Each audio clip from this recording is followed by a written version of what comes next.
बिस्मिल्लाहिर्रहमानिर्रहीम। नाज़रीन, hit story के साथ मैं हूं शमशाद मांगट। गुज़िश्ता रोज़ मुस्लिम लीग नून के साबिक MP इफ्तिखार बलोच पे जो हमला हुआ था, उन हमलावरों के नाम सामने आ गए हैं और इफ्तिखार बलोच का अपना मौक़िफ़ भी सामने आ गया है। इफ्तिखार बलोच ने पुलिस के सामने, पहले तो इफ्तिखार बलोच साहब का मौक़िफ़ था कि मैं मुकदमा दर्ज नहीं करवाऊंगा बल्कि खुद बदला लूँगा, लेकिन फिर पुलिस उनके पास गई और उनको थाने ले जाया गया। फिर उनका जो मौक़िफ़ सामने आया, पहले वो सुन लें कि इफ्तिखार बलोच साहब ने क्या कहा है। मुझे अंदाज़ा तो यही है कि सियासी हो सकता है, मेरी ज़ाती तो किसी से कोई दुश्मनी है नहीं।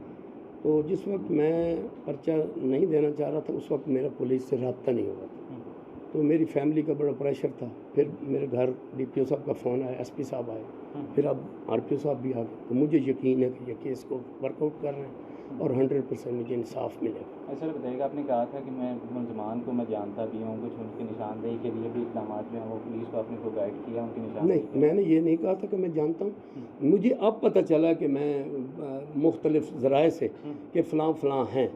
तो उस वक्त मौके के ऊपर मुझे कोई पहचान नहीं थी। कुछ ने वो नकाब किए हुए थे, कुछ ओपन थे। जो ओपन थे उनको मैं जानता था, नकाब जो थे वो मुझे पता नहीं था। लेकिन इस वक्त हमें कुछ ना कुछ क्लू, पुलिस को भी यकीनन कुछ मिला होगा और मुझे भी है। इंशाल्लाह हम 2-3 घंटों में सही मुल्ज़मान की तरफ चलेंगे। जब आप पर ये वाक़या हुआ उस वक्त आपके साथ कितने लोग थे और वो जो आप पर तशद्दुद करने वाले थे वो कितने थे? मेरे साथ 2 लोग थे, बल्कि 3 ड्राइवर समेत। बेचारे बड़े सादे से गरीब से लोग थे, मैंने बिठाई वहीं से थे और वो 2 गाड़ियों में थे और तकरीबन मेरे ख्याल में 8 से 9, 10 भी हो सकते हैं, 2 गाड़ियों में थे। तो मुसल्ला थे, कलाशन उनके पास थी, कुछ हंटर वगैरह थे। तो ये सारी सूरत हाल है। रिपीटर भी था। बलोच बिरादरी के अलावा जो है आपके सियासी मुखालफिन जो हैं उनकी जानिब से भी इसकी वाकई पुरज़ोर जो है मजम्मत की गई है, इस हवाले से क्या कहेंगे? सियासी मुखालफिन जो मेरी सियासी मुखालफत हर बंदे की होती है, लेकिन ज़ाती मुखालफत किसी के साथ नहीं, और ना इस किस्म की हमारी पहले कोई रवायत है। सियासत एक अलग जगह है जो किसी को देना चाहे। इसमें से मेरे बदतरीन मुखालिफ सियासी जो हैं उन्होंने भी मज़ामत की और मैं उनका शुक्रिया अदा करना चाहता हूँ और मुझे यकीन है कि मुझे पुलिस इंसाफ। हाँ साहब, जो आप पर तशद्दुद किया गया, आपके जो कारकुनान हैं और आपके जो सपोर्टर हैं उन पर गुस्से की लहर दौड़ी है, तो आपको अमन अमान के हवाले से उनको कोई पैगाम देना चाहिए? मैं पुलिस के ऊपर मुकम्मल एतमाद करता हूँ। कानून को कभी हाथ में लिया नहीं है, ना लेना है। मैं उनको भी कहता हूँ कि आप आराम से बैठे रहें। ये वकूफ़ बेनज़ीर शहीद हो गई है, तो मैं तो फिर भी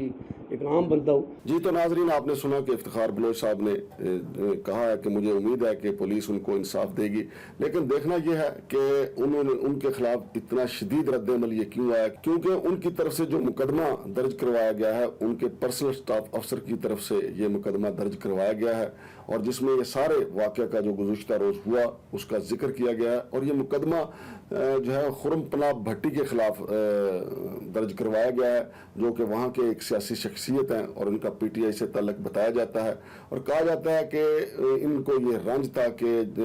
इफ्तिखार बलोच साहब जो हैं वो अवामी जलसों में जब जाते हैं तो उनके ख़ानदान के हवाले से नाज़ेबा ज़बान इस्तेमाल करते हैं। हमने कोशिश की है कि उनके जलसों की जो तकारीर हैं उनकी कुछ जो है चंद क्लिप हासिल करें। तो नाज़रीन, इफ्तिखार बलोच साहब पंजाबी में तकरीर फरमाते थे, ख़ास तौर पे झंग के लहजे में, झंग की मुकामी ज़बान में जो उनकी तकारीर हैं उनके ज़रा ये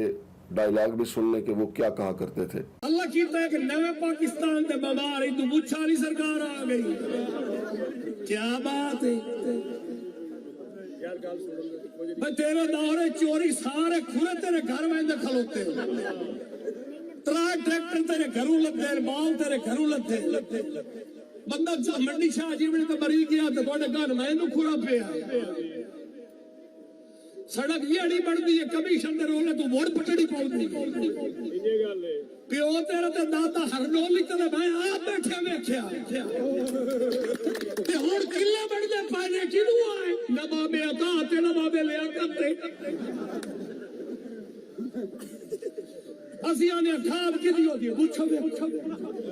असाने रोटी काहे पूछो असाने चोरी होती पे पूछो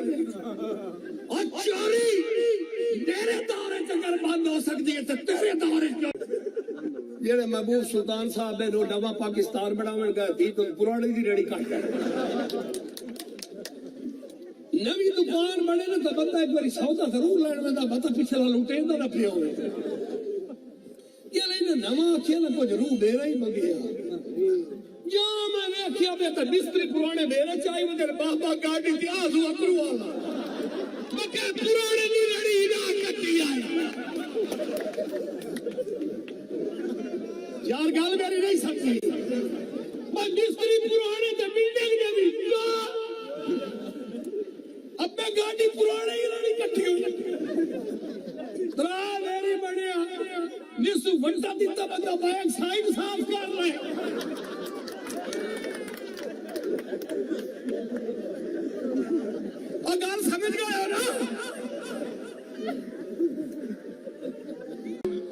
شفی راکٹ والی گل میں بھائی علی اکبر دی فرمائش تے سنائدا پیا انہاں میری بہت محنت کی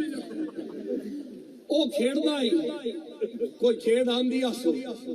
اخیر مڑ جس پیدا ہونا مرنا کھیڑ دی بکی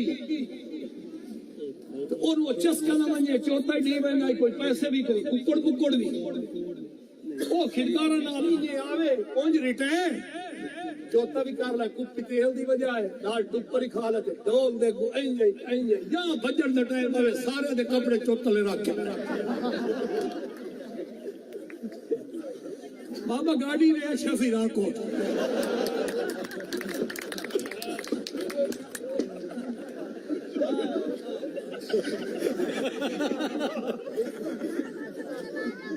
اور شفی راکوٹ پیسی تیل لیسی باسی تلے کپڑے دے جی تو ناظرین آپ نے دیکھا کہ لیکن جو کچھ بھی ہوا جو افتخار بلوچ صاحب کے ساتھ سر بازار ہوا وہ قابل مذمت ہے ایسا نہیں ہونا چاہیے پورے ملک میں اس کی مذمت ہوئی ہے کہ جس بہیمانہ طریقے سے ان پہ تشدد کیا گیا پھر ان کی ویڈیو بنا کے وائرل کی گئی وہ کسی طور پہ بھی ایک مہذب معاشرے کی نشاندہی نہیں کرتے بلکہ اس کی سب طبقات کی طرف سے مذمت کی گئی ہے لیکن دوسری طرف یہ بھی دیکھنا چاہیے کہ ہمارے سیاستدان عوامی جلسوں میں جب خطاب کرتے ہیں تو وہ بھی آگے پیچھے نہیں دیکھتے اپنے مخالفین پہ ایسا کیچڑ اچھال دیتے ہیں کہ دوسرا فریق بھی جو ہے وہ پھر اپنا بدلہ لینے کے لیے تل جاتا ہے اور یہی ہوا ہے جنگ میں اور بھٹی برادران نے پھر یہ سب کچھ کیا اب دیکھتے ہیں لیکن میں ذاتی طور پہ سمجھتا ہوں کہ جو مقدمہ درج ہوا ہے خرم پناہ بھٹی اور ان کے ساتھیوں کے حوالے سے مقدمہ ایک طرح سے ضائع کر دیا گیا ہے چونکہ مقدمہ درج ہوا ہے ڈکیتی کا اب ڈاکوؤں نے آج تک ڈکیتی کرتے ہوئے خود تو کبھی فوٹیج نہیں بنائی انہوں نے حملہ کیا افتخار بلوچ پہ اور اس کی فوٹیج بنانے والے جو لوگ تھے وہ خرم پناہ بھٹی کے ہی لوگ تھے تو ڈاکوؤں نے ڈکیتی کرتے ہوئے کسی کو مارتے پیٹتے ہوئے اپنی فوٹیج آپ بنا کے تو کبھی سوشل میڈیا پہ وائرل نہیں کی تو یہ مقدمہ جب عدالت میں جائے گا مخالفین کے جو وکلا ہیں فریقین کے جو وکلا ہیں تو وہ اس کی دھجیاں اڑا دیں گے اور میں یہ سمجھتا ہوں کہ افتخار بلوچ کو جو واقعہ ہوا وہ ڈکیتی سے بڑا واقعہ ہے انسانیت کی تذلیل ڈکیتی سے بڑا واقعہ ہے جو ان کی تذہیق کی گئی وہ ڈکیتی سے بڑا واقعہ ہے ان کو اس واقعے تک ہی رہنا چاہیے تھا بجائے اس کے کہ اس کو ڈکیتی کا رنگ دے کے ایک مقدمہ درج کیا جاتا ہے اس سے تھوڑی سی سنگینی تو پیدا ہوگی سنسنی تو پیدا ہوگی کہ جی